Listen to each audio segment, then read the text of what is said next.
ಆ, ಎಲ್ರಿಗೂ ನಮಸ್ಕಾರ. ಮತ್ತೊಮ್ಮೆ ಕ್ಷಮೆ ಯಾಚಿಸ್ತಾ ಇದ್ದೀನಿ. ಆಮ್, ಯಾವ್ದೋ ಪ್ರೆಸ್ ಮೀಟ್‌ಗೆ ನಾನು ಕಾಯಿಸ್ಬೇಕು ಅಥವಾ ಲೇಟಾಗಿ ಬರಬೇಕು ಅಂತ ಇದುವರೆಗೂ ಮಾಡಿದ್ದಿಲ್ಲ, ಮುಂದಕ್ಕೆ ಮಾಡೋದೂ ಇಲ್ಲ. ಆದ್ರೆ ಕೆಲವೊಮ್ಮೆ ಅನಿವಾರ್ಯತೆ ಅನ್ನೋದಿರೋದ್ರಿಂದ ಆಮ್, ಇವತ್ತು ಸ್ವಲ್ಪ ಅಲ್ಲ ಜಾಸ್ತಿನೇ ತಡ ಆಗಿದೆ. ಹಾಗಾಗಿ ನಾನು ಬಹಳ ಕ್ಷಮೆ ಕೇಳ್ತಾ ಇದ್ದೀನಿ. ಮುಖ್ಯವಾಗಿ ರಮೇಶ್ ಅಣ್ಣ, ಆಮೇಲೆ ಕೇಶವ್ ಸರ್. ಯಾಕಂದ್ರೆ ಅವರೆಲ್ಲ ಸುಮಾರು ನಮ್ಗೆ 1 ತಿಂಗಳಿಂದ ಪ್ಲಾನ್ ಮಾಡ್ತಾ ಇದ್ವಿ. ಇವಾಗ ಮಾಡ್ಬೇಕು, ಅವಾಗ ಯಾವಾಗ ಮಾಡ್ಕೊಂಡ್ಬಿಡ್ಬೇಕು ಪ್ರಮೋಷನ್‌ಗೆ ಅಂತ. ಆದ್ರೆ ಒಂದ್ ಸ್ವಲ್ಪ ಬಿಡುವಿಲ್ಲ. ಆಮ್, ಅದಕ್ಕೆ ನಂದೇ ಸಾಕಷ್ಟು ಕಾರಣಗಳಿರ್ತವೆ. ಆದ್ರೆ ಆ ಕಾರಣಗಳನ್ನೆಲ್ಲ ಬದಿಗಿಟ್ಟು ಸಿನಿಮಾನ ನೋಡ್ಬೇಕು ಅನ್ನೋದನ್ನ ನಾನು ಕಲ್ತಿರೋದ್ರಿಂದ ಇವತ್ತು ನಾನು ಹೃತ್ಪೂರ್ವಕವಾಗಿ, ವಿನಯಪೂರ್ವಕವಾಗಿ ಕ್ಷಮೆಯನ್ನ ಕೇಳ್ತಾ ಇದ್ದೀನಿ. ಎಫ್‌ಐಆರ್ ಬಗ್ಗೆ ನಾನು ಬಹಳ ಮುಖ್ಯವಾಗಿ ರಮೇಶ್ ಅಣ್ಣಂಗೆ, ಆಮೇಲೆ ಕೇಶವ್ ಅವ್ರಿಗೆ, ಆಮೇಲೆ ರಮಣ ಅವ್ರಿಗೆ ನಾನು ಥ್ಯಾಂಕ್ಸ್ ಹೇಳ್ಬೇಕು. ಎಫ್‌ಐಆರ್ ಅಂದ್ರೇನೆ ಇವಾಗ ಆಮ್, ಆ ಟೈಟ್ಲ್ ಅಲ್ಲೇನೆ ಅದಕ್ಕೊಂದು ಸಣ್ಣ ಕುತೂಹಲ ಇದೆ. ಏನಕ್ಕೆ ಎಫ್‌ಐಆರ್ ಅಂತ ಇಡ್ತಾರೆ ಅಥವಾ 6 to 6 ಅಂತ ಏನಕ್ಕೆ ಇಡ್ತಾರೆ ಅಂತ. ಸೊ ಇಂಥ ಒಂದು ಕಥೆ ಮಾಡ್ಬೇಕಾದ್ರೆ ಪಾತ್ರಗಳು ಯಾವ ತರ ಇರಬೇಕು, ಆ ಪಾತ್ರದಲ್ಲಿ ನಾವೇನು ಹೀರೋ, ವಿಲನ್ನು ಅಥವಾ ಏನ್ ಕರಿತೀವಿ ಅದೆಲ್ಲದಕ್ಕಿಂತ ಹೆಚ್ಚಾಗಿ ಎಲ್ಲಾ ಪಾತ್ರಗಳು ಬಹಳ ಮುಖ್ಯ ಆಗುತ್ತೆ. ಸೊ ಹಾಗಾಗಿ ಒಂದು ನೆಗೆಟಿವ್ ಶೇಡ್ ಅಲ್ಲಿ ಅಥವಾ ಗ್ರೇ ಶೇಡ್ ಅಲ್ಲಿ ಯಾರು ಕಾಣಿಸ್ಕೋತಾರೆ ಅವರು ಬಹಳ ಚೆನ್ನಾಗಿ ತೆರೆ ಮೇಲೆ ಬಂದು ಅವ್ರ ಕ್ಯಾರೆಕ್ಟರ್ ಬಹಳ ಬಿಗಿಯಾಗಿದ್ದಾಗ ಮಾತ್ರ ಒಂದು ಹೀರೋ ಕ್ಯಾರೆಕ್ಟರ್ಗಾಗ್ಲಿ ಅಥವಾ ಒಂದು ಪೊಲೀಸ್ ಕ್ಯಾರೆಕ್ಟರ್ಗಾಗ್ಲಿ ಬಹಳ ತೂಕ ಇರುತ್ತೆ. ಅಂತ ಒಂದು ಅವಕಾಶನ ನನಗೆ ಕೊಟ್ಟಿದ್ದಾರೆ. So first of all Yash Shetty ಅವ್ರಿಗೆ ನಾನು ಬಹಳ ಥ್ಯಾಂಕ್ಸ್ ಹೇಳ್ಬೇಕು. ಅವರು ಬಹಳ ಬಹಳ ಇಂಟೆನ್ಸ್ ಆಗಿ ಕಾಣಿಸ್ಕೊಂಡಿದ್ದಾರೆ ಈ ಸಿನಿಮಾದಲ್ಲಿ. ಆಮೇಲೆ ಕಥೆ ಹೇಳ್ಬೇಕಾದ್ರೇನೆ ಹೇಳಿದ್ರು. ಅಂದ್ರೆ ನನ್ನ ಇನ್ವಾಲ್ವ್‌ಮೆಂಟ್ ಯಾವ ತರ ಇರಬೇಕು ಈ ಕಥೆಯಲ್ಲಿ, ಹೇಗಿರುತ್ತೆ ಅಂತ. ಸಾಮಾನ್ಯವಾಗಿ ಸಿನಿಮಾಗಳಲ್ಲಿ ಮಾತುಕತೆ ಆಡ್ಕೊಂಡು ಸೀನ್‌ಗಳು ಹೋಗುತ್ತೆ. ಅದು ನನ್ಗೆ ಈ ಸಿನಿಮಾದಲ್ಲಿ ಆ ತರ ಅಲ್ಲ. ಫೈಟ್ ಮಾಡ್ಕೊಂಡೇ ಸೀನ್ ಮುಂದಕ್ಕೆ ಹೋಗ್ತಾ ಇರುತ್ತೆ. ಸೊ ಅಷ್ಟು ಚೆನ್ನಾಗಿ ಆ ಸ್ಕ್ರೀನ್ ಪ್ಲೇನ ಆ ತರ ಮಾಡಿದ್ದಾರೆ.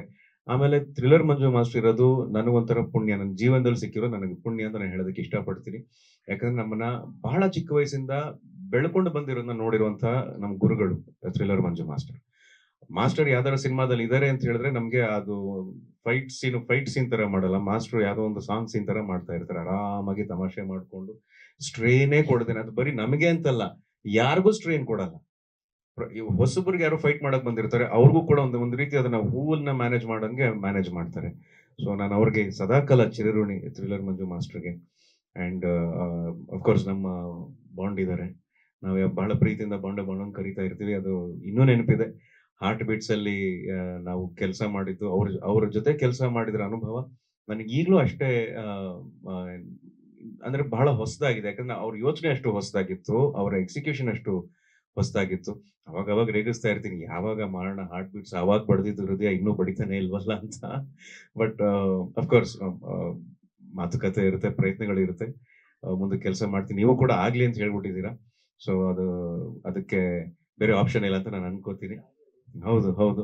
ಆಮೇಲೆ ನಮ್ಮ ಸಿನಿಮಾಟೋಗ್ರಫರ್ ಸರ್ ಯಾವುದೇ ಸೀನಲ್ಲೂ ಕೂಡ ಎಷ್ಟು ಅಂದ್ರೆ ಅವ್ರು ಹೇಳಿದ್ ನಿಜ. ಒಂದು ಟೀಮ್ ಆಗಿ ಕೆಲಸ ಮಾಡಿದ್ರೆ ಅಂದ್ರೆ cinematographer, music director, Nagendra sir, editor, ಎಲ್ಲರ ಒಂದು ದೃಷ್ಟಿಕೋನನು ಒಂದೇ ತರ ಆಗಿದಾಗ ಸಿನಿಮಾ ಆಗೋದು ಬಹಳ ಅನುಕೂಲ ಆಗುತ್ತೆ. ಅಂಡ್ ರಮೇಶ್ ಅಣ್ಣನ್ ಅಂತವ್ರು ಈ ಸಿನಿಮಾದ ಇನ್ವಾಲ್ವ್ಮೆಂಟ್ ಬಹಳ ಮುಖ್ಯ. ಯಾಕಂದ್ರೆ ಹೊಸ ನಿರ್ಮಾಪಕರು ಬರ್ತಾರೆ, ಅವ್ರಿಗೆ ಬಹಳ ಎಕ್ಸೈಟ್ಮೆಂಟ್ ಇರುತ್ತೆ, ಎಂಥೂಸಿಯಾಸಮ್ ಇರುತ್ತೆ. ಆದ್ರೆ ಸಿನಿಮಾ ಗೊತ್ತಿರೋರು ಬರ್ಬೇಕು. ಸಿನಿಮಾದ ಸೂಕ್ಷ್ಮತೆಗಳು ಗೊತ್ತಿರೋರು ಬರ್ಬೇಕು. ಆವಾಗ ಅವ್ರ ಜೊತೆ ಕೆಲಸ ಮಾಡಿದಾಗ ಸಿನಿಮಾ ಎಷ್ಟರ ಮಟ್ಟಿಗೆ ಅದನ್ನ ಪ್ರಮೋಟ್ ಮಾಡಬೇಕು, ಅದನ್ನ ಯಾವ ರೀತಿ ಅದನ್ನ ಜನರಿಗೆ ತಲುಪಿಸ್ಬೇಕು ಅನ್ನೋ ಶ್ರಮ ಎಲ್ಲ ಅವ್ರನ್ನ ನೋಡಿದಾಗ ನಮ್ಗೆ ಅರ್ಥ ಆಗುತ್ತೆ. ಆಮ್, ತುಂಬಾ ತುಂಬಾ ಆಮ್, ಆ, ಎಲ್ರಿಗೂ ಬಹಳ ಪ್ರಾಮಾಣಿಕವಾಗಿ ಕೆಲಸ ಮಾಡಿ. ಆಮೇಲೆ ಇವಾಗ ಪರಿಸ್ಥಿತಿ ಹೇಗಾಗ್ಬಿಟ್ಟಿದೆ ಅಂತ ಹೇಳಿದ್ರೆ, ದಯವಿಟ್ಟು ಥಿಯೇಟರ್ಗೆ ಬಂದು ಸಿನಿಮಾ ನೋಡಿ, ದಯವಿಟ್ಟು ಥಿಯೇಟರ್ಗೆ ಬಂದು ಸಿನಿಮಾ ನೋಡಿ ಅನ್ನೋ ತರ ಆಗ್ಬಿಟ್ಟಿದೆ. ಸಿನಿಮಾ ಮಾಡದೆ ಥಿಯೇಟರ್ಗೆ, ಸಿನಿಮಾ ಅಂತ ಮಾಡುದು, ಒಂದು ಕನ್ನಡ ಸಿನಿಮಾ, ಒಂದು ಕಮರ್ಷಿಯಲ್ ಸಿನಿಮಾ ಏನಕ್ಕೆ ಮಾಡ್ತೀವಿ, ಥಿಯೇಟರ್ಗೆ ಅಂತ ಮಾಡ್ತೀವಿ. ಆದ್ರೆ ಪರಿಸ್ಥಿತಿಗಳು ಆತರ ಆಗಿರೋದ್ರಿಂದ ಕೇಳ್ಕೊಳ್ಳೋ ಪರಿಸ್ಥಿತಿ ಬಂದಿದೆ. ಆಮ್, ಆದ್ರೆ ನನಗೆ ಕೇಳ್ಕೊಳ್ಳೋದಂದ್ರೆ ನಂಗೊಂದು ಸ್ವಲ್ಪ ಹಿಂಸೆ ಆಗುತ್ತೆ. ಯಾಕಂದ್ರೆ ಎಲ್ರು ಬಹಳ ಪ್ರಾಮಾಣಿಕವಾಗಿ ಬಹಳ ಇಷ್ಟಪಟ್ಟು ಕೆಲಸ ಮಾಡಿರ್ತೀವಿ. ಅದು ನಮ್ ಸಿನಿಮಾ ಅಂತಲ್ಲ, ಪ್ರತಿಯೊಬ್ರು ಕೂಡ. ಹಾಗಾಗಿ ಸಿನಿಮಾ ರಿಲೀಸ್ ಆಗ್ತಾ ಇದೆ, ನೋಡಿ ಆಶೀರ್ವಾದ ಮಾಡಿ ಅಂತ ಕೇಳ್ಕೊಳ್ಳೋದು ಮಾತ್ರ ನಾನು ಇಷ್ಟಪಡ್ತೀನಿ. ಯಾಕಂದ್ರೆ ಜನರಿಗೆ ಆ ಅಭಿರುಚಿ ಬೆಳಿಬೇಕು ಅಂದ್ರೆ ಥಿಯೇಟರ್ಗೆ ಹೋಗಿ ನಾನು ಈ ಸಿನಿಮಾ ನೋಡ್ಬೇಕು, ಥಿಯೇಟರ್ಗೆ ಹೋಗಿ ನಾ ಇದರ ಅನುಭವ ಪಡಿಬೇಕು ಅಂತ. ಹಾಗಾಗಿ ಇದುವರೆಗೂ ನಮ್ಮನ್ನ ಪ್ರೋತ್ಸಾಹಿಸ್ಕೊಂಡೇ ಬಂದಿದ್ದೀರಿ, ಇದುವರೆಗೂ ನಮ್ಗೆ ಮಾರ್ಗದರ್ಶನ ಮಾಡ್ಕೊಂಡೇ ಬಂದಿದ್ದೀರಿ. ಇನ್ನು ಮುಂದೆ ಕೂಡ ಇದೇ ಮಾರ್ಗದರ್ಶನ ಇರ್ಲಿ ಅಂತ ಕೇಳ್ಕೊಂಡು, ನಿಮ್ಮೆಲ್ಲರ ಆಶೀರ್ವಾದವನ್ನ ನಾನು ಬೇಡ್ಕೊಂಡು ನನ್ನ ಮಾತನ್ನ ಮುಗಿಸ್ತೀನಿ. ಜೈ ಹಿಂದ್, ಜೈ ಕರ್ನಾಟಕ.